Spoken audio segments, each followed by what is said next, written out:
Aujourd'hui, nous examinons une affaire du début du XXe siècle. Alors, installez-vous confortablement pendant que nous partons aux États-Unis. Eliska Parobek est née à Chicago en 1906. Ses parents, Franklin II Carolina, avaient été migrés aux États-Unis depuis la Bohême orientale, qui faisait alors partie de l'Empire austro-hongrois, mais qui se trouve aujourd'hui dans l'actuelle République tchèque. Bien qu'ils aient donné à leurs enfants des prénoms de leur pays d'origine, tout le monde appelait toujours Eliska Elsie, et František était connu sous le nom de Frank. La vie des immigrés tchèques à Chicago au début du XXe siècle était un mélange de défis et d'opportunités. Beaucoup se sont installés dans des communautés soudées, où ils pouvaient se communiquer avec leurs amis et voisins dans leur propre langue et préserver leur identité culturelle. Malgré tout, leur travail acharné contribuait à l'essor industriel et économique de la ville. Le père d'Elsie travaillait comme peintre, tandis que sa mère restait à la maison pour s'occuper de la grande famille. Il n'était pas rare que de jeunes enfants jappent dehors sans la surveillance d'un adulte. Les rues et les terrains vagues servaient parfois de terrain de jeu, et ils marchaient souvent seuls le long des sentiers pour rendre visite à un parent ou à un ami. Elsie Parobek a fait cela le matin du samedi 8 avril 1911. Elle a quitté son domicile au 2320 South Albany Avenue à Chicago avec l'intention de rendre visite à sa tante, une dame nommée Madame Julia Trampota, qui habitait tout près au 2325 South Troy Street. Alors qu'Elsie se dirigeait vers la maison de sa tante, elle aperçut sa cousine de 9 ans, une jeune fille nommée Josie, qui était avec d'autres enfants en train de regarder un joueur d'orgue de Barbarie. Ils semblaient en tous très fascinés par la musique et Elsie resta pour écouter. Lorsque le joueur d'orgue de Barbarie eut terminé, il se dirigea vers le coin de la 23e rue et la plupart des enfants le suivirent, mais pour une raison quelconque, Elsie ne les accompagna pas. Plusieurs heures plus tard, Madame Carolina Parobek se rendit chez sa sœur pour aller chercher sa fille, mais on lui dit qu'Elsie n'y était pas allée. Madame Parobek fut très surprise, mais elle savait qu'Elsie avait de nombreux amis qui habitaient à proximité. Alors elle se demanda si elle n'était pas allée chez l'un d'eux et s'était endormie. Pourtant, au fil des heures, son malaise grandissant persistait. À 9h du soir, ce jour-là, Frank Parobek rentra du travail, mais avant qu'il n'ait eu le temps de s'asseoir, sa femme lui annonça qu'Elsie était sortie et n'était pas revenue. Il fut immédiatement inquiet et ne perdit pas de temps pour se rendre au poste de police de la rue Inman afin de signaler la disparition de sa fille. Cependant, la police ne semblait pas partager son sentiment d'urgence. Au lieu de cela, ils étaient en accord avec la théorie de sa femme selon laquelle il était très probable qu'Elsie se soit endormie chez une amie. Mais au matin, Elsie manquait toujours à l'appel. Monsieur Parobek retourna au poste de police où le capitaine de police John Mahoney reconnut la gravité de la situation et prit la direction des recherches. Il ordonna à ses agents de ne ménager aucun effort dans leur quête pour retrouver la jeune fille disparue. Des détectives furent contactés depuis différents postes de police et une enquête approfondie commença. Alors que la nouvelle de la disparition d'Elsie se répandait, un garçon nommé Jean Jarowski informa les agents d'une observation étrange qu'il avait faite. Selon Jean, il avait vu une roulotte tzigane sur l'avenue Kedzie, qui se trouvait à seulement un pâté de maisons à l'ouest de la rue Troy. Il a dit que dans la roulotte se trouvaient deux femmes, dont l'une tenait une jeune fille correspondant à la description d'Elsie. Agissant sur cette information, la police a dirigé son attention vers une zone voisine où des Roms s'étaient installés dans leur roulotte. Près de la rivière, ils ont parlé aux habitants de ces camps et ont rapidement découvert qu'une des roulottes avait plié bagage et était partie. Le matin du 9 avril, la police pensait désormais qu'Elsie avait été enlevée par quelqu'un de la communauté Rom, probablement pour qu'elle soit mise au travail. Mendier dans les rues, cette théorie a rapidement gagné du terrain en raison des parallèles frappants entre la disparition d'Elsie et un précédent incident impliquant une jeune enfant nommée Lillian Wolf. Lillian avait été enlevée environ 4 ans plus tôt, mais elle avait été retrouvée plus tard après une enquête de la police, dans une tentative désespérée de retrouver sa fille. Le père d'Elsie offrit toutes ses économies, soit une somme de $50, comme récompense pour toute information menant à son retour sain et sauf, ne voulant négliger aucune piste. Le chef de la police ordonna de draguer les canaux d'évacuation, craignant qu'Elsie n'y soit tombée et ne se soit noyée. Un appel a également été lancé au public pour demander de l'aide dans les recherches. À cette époque, une jeune fille de 14 ans nommée Emma Kubat, qui habitait dans la même rue qu'un Parabex, informa les policiers qu'elle avait vu la fillette pour la dernière fois en compagnie d'un joueur d'orgue de Barbarie. Les détectives se sont aussitôt rendus dans le quartier italien, à l'angle de la 14e rue Ouest et de la rue Halsted Sud. Ils ont fouillé de nombreuses bureaux de propriété, mais leurs recherches en telle n'ont donné aucune information substantielle. La piste de l'homme à l'orgue de Barbarie n'a pas été poursuivie davantage. Le 12 avril, une photographie d'Elsie, retouchée par un artiste, est parue dans les journaux. Elle était décrite comme petite, avec des cheveux blonds dorés et des yeux bleus. Lorsqu'elle a disparu, elle portait une robe rouge d'une seule pièce, des chaussures en dentelle et des bas noirs. Son image a également été imprimée dans les éditions suivantes des journaux, ce qui a servi de rappel de la recherche en cours et a maintenu Elsie au premier plan dans l'esprit des gens. Mais à mesure que les jours passaient, sans avancée significative, l'angoisse de la famille Parabec s'intensifiait. Le 17 avril, les journaux ont publié non seulement une photo en pied d'Elsie, mais aussi des images de ses parents, Frank et Carolina, ainsi que de la sœur de Carolina, Julia. La police a aussi appelé la communauté à rester vigilante dans un message. Alors que la police revenait à la théorie selon laquelle quelqu'un de la communauté rom aurait enlevé Elsie, Frank Parabec accompagna les détectives pour tenter de retrouver la roulotte dans laquelle la police pensait qu'Elsie pouvait voyager. Il a été rapporté qu'elle pourrait maintenant se trouver à Round Lake, dans l'Illinois, une petite ville située à environ 50 miles au nord-ouest de Chicago. Les agriculteurs locaux ont été informés et invités à surveiller l'arrivée de toute roulotte rom et tout signe de la fillette disparue. Cependant, au lieu de coopérer avec les autorités, certains agriculteurs ont pris les choses en main. Ils ont confronté la communauté rom, allant même jusqu'à tenter des fouilles non autorisées de leurs biens. Au milieu de ce chaos, beaucoup d'entre eux ont quitté le camp et se sont dirigés vers le village de Volo, dans le comté de Lake. Peu de temps après, des rapports indiquent qu'un enfant que de nombreux habitants pensaient être Elsie avait été aperçu dans une roulotte rom. On disait que l'enfant semblait désorienté ou peut-être sous l'emprise d'une substance et que des efforts avaient été faits pour la cacher sous une couverture.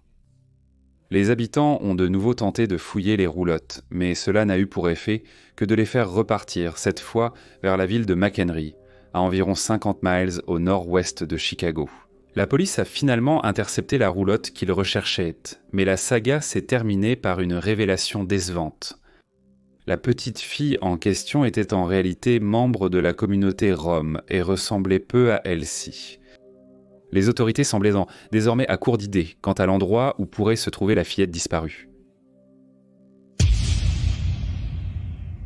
Le 17 avril, le capitaine de police Mahoney reçut un appel téléphonique anonyme l'informant qu'une enfant correspondant à la description d'Elsie avait été vue en compagnie d'un homme dans un hôtel à Western Springs, dans l'Illinois.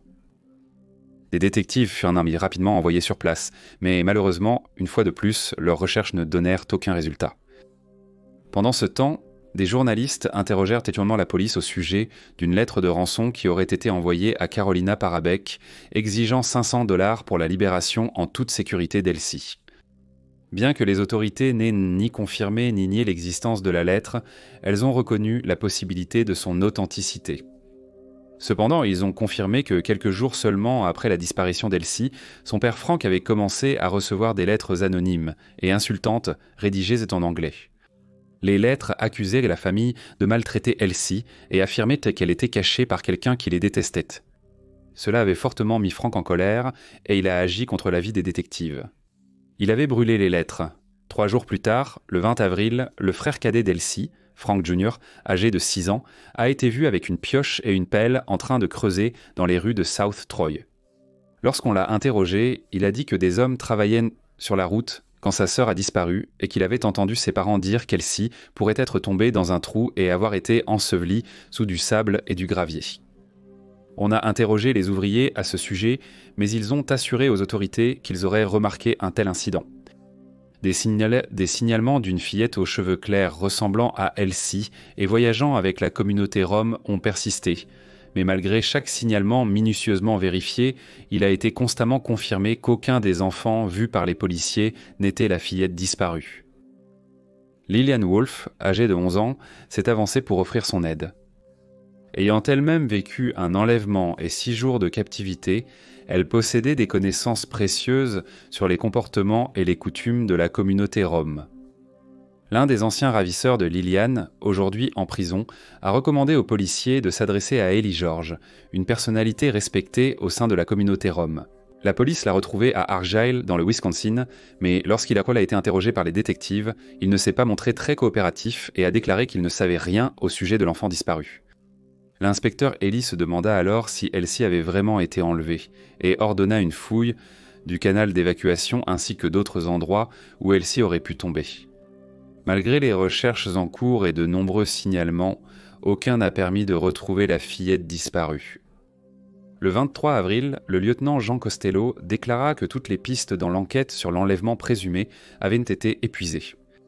Il craignait qu'Elsie ait été blessée et que son corps ait été caché dans une cave ou une grange voisine. Des équipes de recherche furent organisées et les détectives inspectèrent divers bâtiments à la recherche de cachettes potentielles. Les roulottes de la communauté rom ont été surveillées et des alertes émises auprès des services de police alentours. Des signalements concernant Elsie continuaient d'être rapportés et une personne s'est manifestée en affirmant qu'après avoir vu la jeune fille avec l'homme à l'orgue de Barbarie le jour de sa disparition, elle l'avait ensuite revue, cette fois en train de parler à un homme inconnu. Les journaux continuaient donc de relater l'histoire quotidiennement de sorte qu'elle restait toujours présente dans l'esprit du public. Le Chicago Daily News a décrit les efforts de recherche comme l'une des quêtes les plus vastes et les plus approfondies jamais entreprises pour retrouver un enfant disparu. La communauté tchèque de Chicago s'est rassemblée pour témoigner sa solidarité envers les Parabécs. Le maire Carter Harrison Jr. et l'échevin Anton Cermak ont pris des mesures proactives en offrant des récompenses pour toute information permettant de retrouver la petite fille.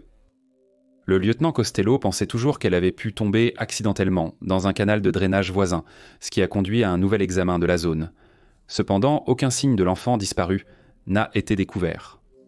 Cela faisait maintenant un mois qu'Elsie avait disparu et le 7 mai, le capitaine de police Mahoney est parvenu à une conclusion glaçante. La jeune fille était morte. Malgré cette réalité sombre, il jura de poursuivre sans relâche les recherches, refusant d'abandonner tant que justice ne serait pas rendue et que la vérité ne serait pas établie. 2 jours plus tard, le 9 mai 1911, à la centrale électrique de Lockport, à 56 km de Chicago, un ingénieur électricien nommé George T. Scully aperçut quelque chose flottant dans le canal sanitaire et de navigation de Chicago. Pensant d'abord qu'il s'agissait d'un animal provenant d'une ferme voisine, il partit avec ses collègues pour le récupérer. Mais ils furent tous horrifiés de découvrir qu'il s'agissait en réalité du corps d'une jeune fille. Ils remarquèrent ces similitudes frappantes entre le corps qu'ils venaient de trouver et la description de l'enfant disparu, Elsie Parabéc, dont ils avaient lu l'histoire dans les journaux. Les autorités furent contactées et le lieutenant de police Costello informa monsieur et madame Parabéc. Frank, le père d'Elsie, fut invité à identifier le corps. Cependant, il eut du mal à reconnaître la jeune défunte comme sa fille. Dans un moment déchirant, Carolina, sa femme, s'avança et, en voyant l'enfant décédé, confirma qu'il s'agissait bien du corps d'Elsie. Des dispositions furent rapidement prises pour qu'une enquête ait lieu au salon funéraire présidé par le coroner William Wanderlich et un jury composé de divers membres de la communauté. Frank Parabéc comparait comme témoin et déclara qu'il n'avait aucun doute que sa fille avait été assassinée. Il affirma par l'intermédiaire d'un traducteur qu'Elsie avait été enlevée puis tuée et que l'auteur de ce terrible crime avait ensuite jeté son corps dans le canal. Carolina, submergée par le chagrin, quitta précipitamment l'enquête en affirmant qu'Elsie avait été assassinée. Malgré les tentatives de son mari et des détectives pour la calmer, elle courut dans les rues en criant « Quelqu'un a tué ma fille !» 2 médecins, le Dr E. A. Kingston et le Dr W. R. Paddock, ont confirmé l'absence d'eau dans les poumons d'Elsie, écartant ainsi la noyade comme cause du décès. Le Dr Kingston a déclaré qu'Elsie avait été agressée et assassinée avant d'être jetée dans l'eau, tandis que le Dr Paddock a relevé des signes de blessures survenues avant sa mort. Il pensait également que le corps était resté dans l'eau pendant environ 2 semaines. Le lieutenant Costello a déclaré à la presse qu'il pensait qu'Elsie avait été maltraitée et a suggéré que les auteurs n'étaient pas issus de la communauté rom. Il a également déclaré qu'Elsie avait été maltraitée avant de mourir. Les journaux ont rapporté qu'Elsie avait été étranglée, mais un examen du docteur E.R. Lecomte et du docteur Warren H. Hunter a conclu qu'elle était morte asphyxiée. Cependant, contrairement aux conclusions des docteurs Kingston et Paddock, les docteurs Lecomte et Hunter n'ont trouvé aucun signe évident de violence sur son corps. Le coroner Peter Hoffman a confirmé que l'enfant avait été asphyxié et a demandé qu'une enquête plus approfondie soit menée sur l'affaire.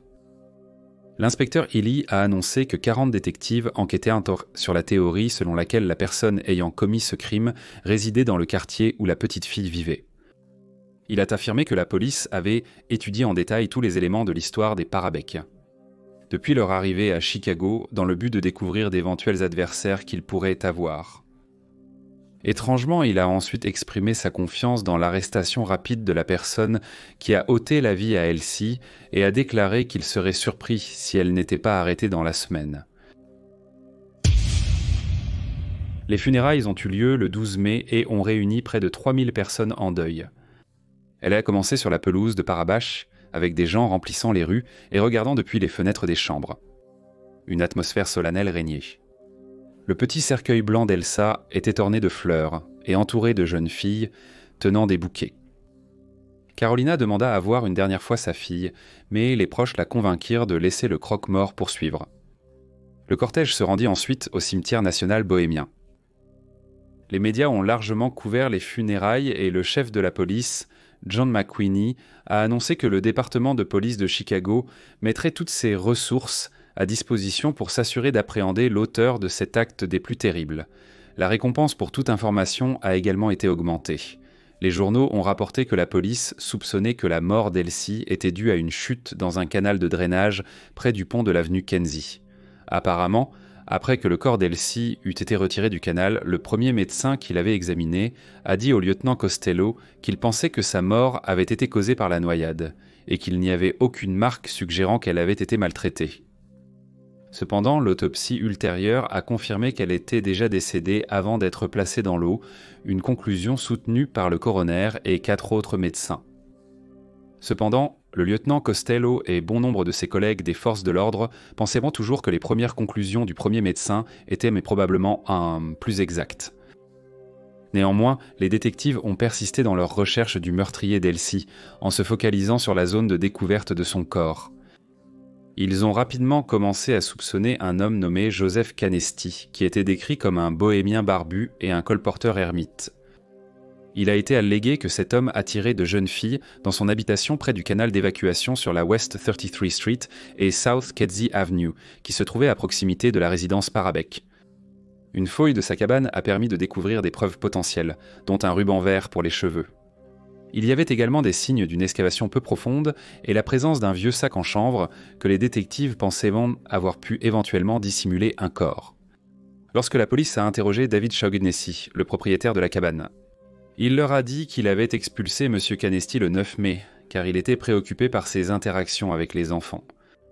Cependant, les détectives n'ont pas pu interroger le suspect, car il s'est suicidé en se jetant devant un train le 10 mai, soit le lendemain de la découverte du corps d'Elsie.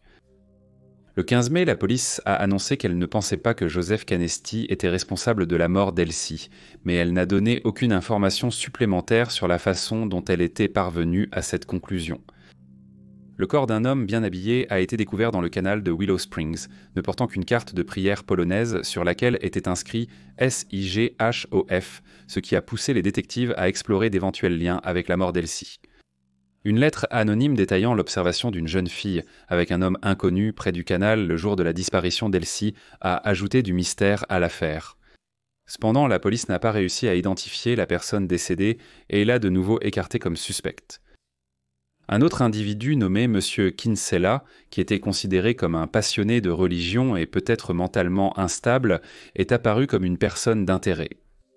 Lorsque les détectives l'ont approché, il a pris la fuite, ce qui a entraîné une poursuite qui s'est terminée par sa disparition dans la nature. La police n'a plus jamais reparlé à M. Kinsella. Les détectives ont également recherché un homme qui avait auparavant logé chez les Parabec et ils ont continué à essayer d'identifier la personne qui avait envoyé les lettres malveillantes au père d'Elsie. Cependant, ni l'ancien locataire ni l'expéditeur des lettres n'ont jamais été retrouvés. La recherche du tueur a finalement stagné, l'enquête a d'abord été réduite, puis arrêtée. Cela signifiait que l'auteur de ce crime des plus horribles restait introuvable et ne serait probablement jamais traduit en justice. 2 ans plus tard, le 12 mai 1913, à l'anniversaire des funérailles d'Elsie, M. Frank Parabek est décédé à l'âge de 45 ans. Son épouse Carolina est décédée 14 ans plus tard, le 9 décembre 1927. Frank et Carolina ont tous deux été inhumés aux côtés d'Elsie au cimetière national bohémien. Pendant les 46 années suivantes, le meurtre est resté un mystère obsédant jusqu'au décès de Henry Darger en 1973. Henry Darger était un artiste connu pour ses créations étranges et imaginatives qui a laissé derrière lui une œuvre présentant des liens intrigants avec l'affaire non résolue d'Elsie Parabek. Lui-même était une figure recluse qui a passé une grande partie de sa vie dans l'obscurité, travaillant comme concierge à Chicago. Ce n'est qu'après sa mort que l'ampleur de sa production artistique a été découverte. Grâce à Michel Bonsteel, un historien de l'art qui a examiné son œuvre, on a découvert une vaste collection de peintures, de collages et un livre tentaculaire intitulé « L'histoire des Fies Vivian ». Ceci était accompagné d'illustrations complexes.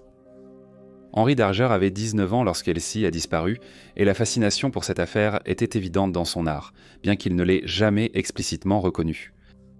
Les thèmes de l'innocence, de la violence et de la quête de justice résonnent dans ses écrits et dessins, portant une étrange ressemblance avec les événements entourant la disparition d'Elsie et son meurtre en 1911. Dans son livre « L'histoire des sœurs Vivian », des références répétées sont faites au personnage principal, Annie Arnonberg, qui est la chef d'une rébellion d'enfants esclaves et qui a connu une mort choquante mais héroïque aux mains de ses ravisseurs, bien que cela ne ressemble en rien au destin tragique d'Elsie. Cependant, selon son journal, Henry Darger avait perdu une photo d'une jeune fille et cherchait désespérément à la remplacer, bien qu'il n'ait pas donné de nom. Il a mentionné qu'elle était apparue dans le Chicago Daily Noise en mai, juin ou juillet de 1911. Une recherche dans les archives des journaux par des chercheurs a révélé une photo d'Elsie à l'époque. Fait intrigant, un portrait d'Annie Urenberg par Henry Darger représente une jeune fille blonde un peu plus âgée, portant un ruban dans les cheveux, et le col distinctif de sa robe ressemble à celui d'Elsie sur la photographie. Bien que la nature exacte de son lien avec l'affaire reste spéculative, certains pensent qu'il pourrait avoir été responsable du crime, tandis que d'autres soulignent qu'il était un défenseur de la protection de l'enfance et qu'il est plus probable qu'il ait simplement été inspiré par l'histoire d'Elsie et une photo marquante dans le journal. Bonjour à tous et merci beaucoup de m'avoir écouté. Comme d'habitude, n'hésitez pas à laisser vos commentaires ou retours et j'espère vous retrouver tous pour le prochain Briefcase.